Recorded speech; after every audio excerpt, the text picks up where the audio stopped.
नमस्कार मित्रांनो, एका नवीन व्हिडिओमध्ये तुमचं सर्वांचं खूप खूप स्वागत आहे। सध्या आम्ही कोकणामध्ये आहोत आणि कोकणामध्ये गणेश विसर्जन हे कसं केलं जातं त्याचा हा व्हिडिओ आहे। व्हिडिओ तुम्ही शेवटपर्यंत बघा आणि जर या चॅनलवरती नवीन असाल तर चॅनलला सबस्क्राईब जरूर करा। चला तर व्हिडिओला सुरुवात करू। कोकणामध्ये गणेश विसर्जन हे साधारण संध्याकाळी केलं जातं। गणेश विसर्जन दिवशी घराच्या मुख्य दरवाजावर छान अशी रांगोळी काढली जाते। रांगोळी काढून झाल्यानंतर गणपती त्या ठिकाणी आणून ठेवला जातो। गणपती या ठिकाणी ठेवल्यानंतर घरातील सर्व महिला गणपतीला आरती ओवाळतात। आरती ओवाळून झाल्यानंतर कोकणामध्ये सर्वच घरामध्ये अशीच प्रथा आहे। त्यानंतर गणपती बाप्पांना विसर्जनासाठी बाहेर आणले जाते। कोकणामध्ये विशेष करून गणपती बाप्पांना डोक्यावरूनच नदीवरती किंवा जर जवळ समुद्र असेल तर समुद्रावरती विसर्जनासाठी घेऊन जातात।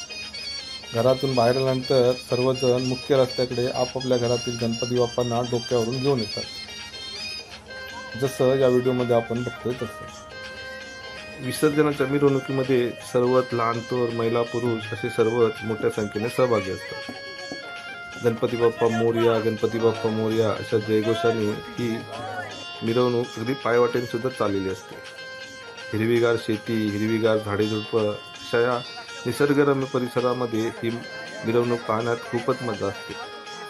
पूर्वीपासूनच गणपती बाप्पांना विसर्जनासाठी डोक्यावरून घेऊन जातात। मात्र आता गणपती बाप्पांच्या मूर्त्या खूप मोठ्या असल्यामुळे टेम्पो किंवा इतर वाहनांची मदत घ्यावी लागते। निसर्गाने नटलेल्या आणि दोन्ही बाजूने शेती असलेल्या आणि त्याच्या मधोमध असलेल्या पायवाटेने गणपतीची मिरवणूक खूप पाहण्यासारखी असते। गावामधलं पारंपरिक वाद्य म्हणजे ढोल ताशे आणि ढोल ताशांसारख्या पारंपरिक वाद्यही मिरवणुकीमध्ये वाजवली जातात।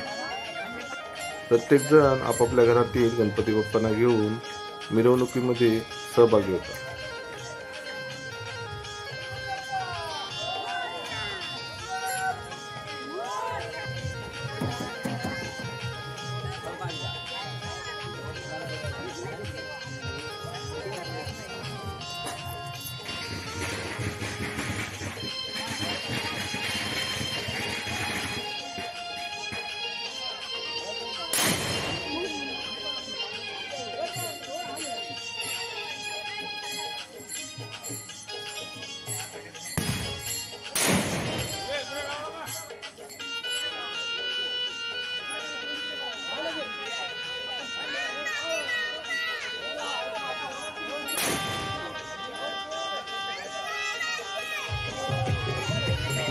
सर्वजण आपापल्या घरातील गणपती बाप्पांना घेऊन मुख्य मिरवणुकीमध्ये सहभागी झाल्यानंतर सुरू होतो तो म्हणजे गरबा।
मुख्य रस्ता संपतात पुन्हा एकदा गणपती बाप्पांना सर्वजण डोक्यावरती घेतात। सर्वच गणपतींना डोक्यावर घेऊन सर्वजण नदीच्या दिशेने ही मिरवणूक पुढे घेऊन जातात। नदीच्या ठिकाणी सर्वजण एकत्र आल्यानंतर सर्व गणपतींना एकत्र केले जातात आणि त्यानंतर चालू होते ती म्हणजे गणपती बाप्पाची आरती।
तुमच्या 11 दिवस आम्ही सेवा केली आहे. ती सेवा करीत असताना काय कोणत्या चूक वाद झाले असेल मोठ्या मनाने केलेली सेवा मान्य करून घ्या आणि प्रत्येकाने बरेपणाचा नारळ मान्य करून घ्या. काही त्या पूजा करा आणि बरा मन माझ्या गणपती बाप्पा.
हे पाणी नका उडवा.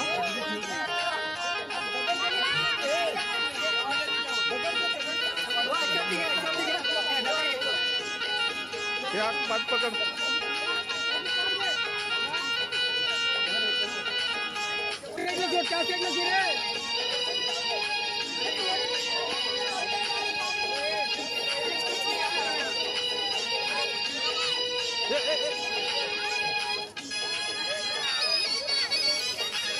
अरे त्या पाणी नको उडूस ना.